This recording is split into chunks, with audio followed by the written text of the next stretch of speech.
Oh, hey there everyone. Mr. Vaughn here. I was just getting ready to get started with some baking, but I seem to have misplaced my 1 cup measuring cup. I still have my half cup and my 3rd cup and 4th cup and 8th cup, but that big one was going to be super helpful. But I learned that if we use our knowledge of fractions, we can make 1 whole cup in different ways. All right, I'm going to practice this with my big pot of water. My measuring cups, I have my half cup, my 3rd cup, my 4th cup, and a special 1/8 cup for really small measurements. And I have my measuring glass. I can figure out how many different ways I can make 1 cup. Let's practice. Well, why don't we start with our 1/2 cup? Let's see. I have my measuring glass and I see that I have the 1 cup line right here at the top.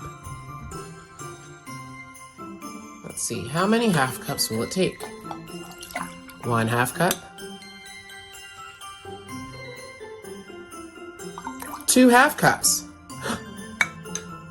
When I use 2 half cups, it fills it up until it fills that top line. We know that 2 halves can make 1 whole. 2 half cups will make 1 full cup. Awesome. Let's try another combination. What about my 1/4 cup? How many 4th cups do you think it will take to create 1 cup? Let's see if your prediction is right. 1/4, 2/4, 3/4, 4/4. You're right. When I use 4/4, I get 1 full cup. Awesome. So we've learned so far I can either use 2 half cups or 4 4th cups. What if I want to use a mixture of both? Feel free, with the permission of your parents, to practice if you have these materials at home too.